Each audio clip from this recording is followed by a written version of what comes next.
Okay, Justin, so here's Jaden's video from yesterday, I believe. Yep. I put him up against me. Yes, I wanted to show you a couple things, give you at least a visual of what I'm talking about when um, we're talking about acceleration of speed. Now, I don't really do any of this very well, but I just want to point out some of the things that I do well so you can at least see what I mean.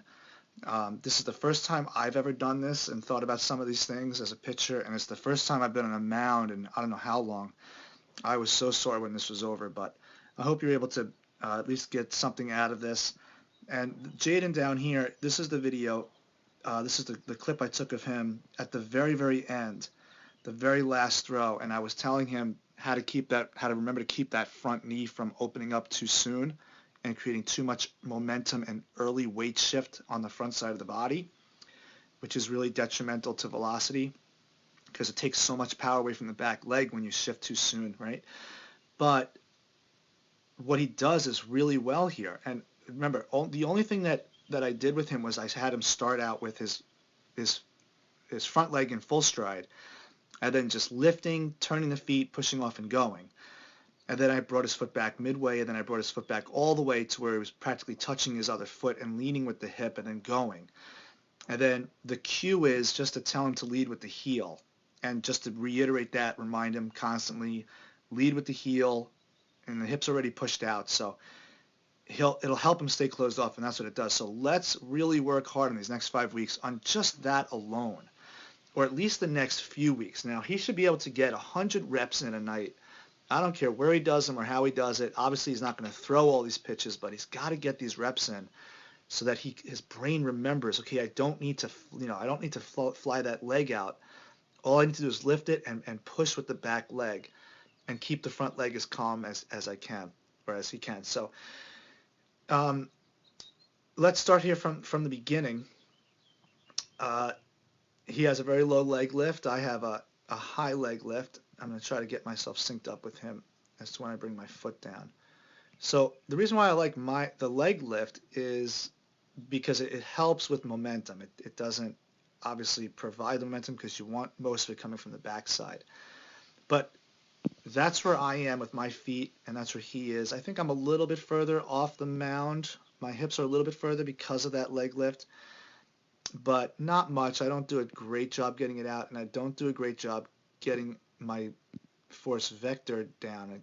I'm thinking here more about keeping torsion, which I do good at for most of the delivery.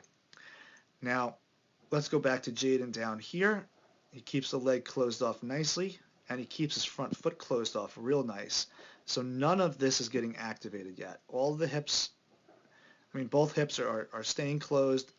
The only weakness he has, again, is the knee, but keeping that in torsion is something we discuss much later at the youth anyway. So we're not going to be concerned about that. We're just going to be concerned about how he separates and how he lands and how he rotates. Those are the three main things we're going to focus on, hopefully in the next year or so. So he does a good job staying closed off. Here at where his front knee passes his hip, where he starts to drive, he does a decent job driving. So nothing really has changed with him keeping his front leg more calm and relaxed. So that's a good sign. Nothing got out of timing or out of sync or he did anything that would have been detrimental to his arm health or velocity or his complete body movements look great. So here he is. He kicks the ankle a little bit. Maybe increases velocity just a little bit there. His arm timing is good. He pulls back. I know you wanted me to tell you about a cue to help him remember to pull back the arm and to move the hips. Well, here's the thing. You have to imagine that the body's acting like a rubber band, and the front hip is the part where the rubber band is getting pulled.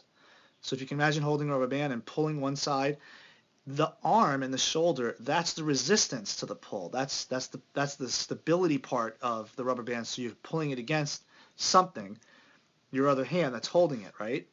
So that's where the stability is. So you have the stability here, and you have the pull here. Now, in the act of pitching, all of this stuff happens in microseconds. Okay, you're talking like hundredths of a second, tenths of a second. So you don't have the luxury of pulling the rubber band slowly like you can with your hands. Everything has to happen quick. That's why the back leg drive is so important. That's why this triple extension is important, because once that front leg gets down, the hips have to already be cleared. That's where that quick stretch comes in. If you don't get that stretch then you lose the stability, because now the front shoulder wants to go. So imagine pulling a rubber band, and the part where you're resisting the pull, you don't resist anymore. You continue to drop it or lose it or lower the tension by pulling the hand back in. That's exactly what's happening here. So you just have to imagine that there's a rubber band here, and this is all connected with a rubber band, and this is the pull part, and this is the resistance, the holding part. And once those hips slam open, that's when the arm has to release. So it takes time. It's something that is, it's a motor skill that needs to be developed, and he'll do a good job doing that the more we practice it. So practice hip and shoulder separation, practice leg drive, and don't worry about the arm timing, because the arm timing is great. You don't really have to think about the arm timing unless his arm is up way too early like mine is. So watch my arm. I swing my arm up because I was always a long armer. I keep my leg in torsion pretty well here, here, here, but look at how high my arm is, right? So my ability here to, now I extend well, I push off well, and I accelerate into front foot plant, but I don't pull my elbow back like Jaden does. My hand is just lifting. So I don't really get a good stretch. I don't get that elastic energy. And look at where my hips are. I mean, I've already kicked off, and my front foot is down, and my laces are facing the ground. I get a little bit of some hip and shoulder separation, but nothing really, because my arm's already now starting to externally rotate. It's already past high cock position. Right here is where I should be pulling my elbow back, not my elbow coming forward. So I don't get really any hip and shoulder separation. Jaden does a better job at that than I do. So let's go to the place where we brace up. Okay, so actually let's go right before we brace up. Jaden's elbows are in a decent position. They're really good. My elbows are in a good position too. But I think what I'm doing better than him at here is my throwing elbow, my throwing arm. Look at how I have it up and away from the body, and it's flexed and it's relaxed. It's not really doing anything, except all it's going to do is turn over. I believe it just turns over. Yeah. You see how it's up and then I pull it down. It's up and I pull it down. That helps me to keep my trunk from rotating. See that? I put down, and look at that. My chest is not into early rotation. Jaden puts down, and he's already rotating, because his glove elbow is not going to really come up and down. His glove elbow is just going to pull. He's too aggressive with this arm. This arm just has to come up, and then it turns over, and the elbow drops, and that's going to give him the angular velocity. So what I mean by that is, if you watch my arm, my throwing arm, because I drop the elbow, the glove elbow, that lifts my throwing shoulder. It abducts my throwing shoulder up, and my elbow's up over my ear, and my arm is in a really good, healthy place. The UCL isn't going to be stressed, and the shoulder joint's going to really be able to absorb the power, and then go into internal rotation and pronation quickly. Jaden's elbow here is going to just pull back. It's going to pull, and he's going to just rotate, and look at how low his throwing elbow is because of that. So he doesn't get any angular velocity, and his elbow's in a really tough place. So that's one other thing that I think we should focus on, is how to get that glove elbow to come up to shoulder height and to get off the body a little bit, and then just turn it over. Turn it over without pulling.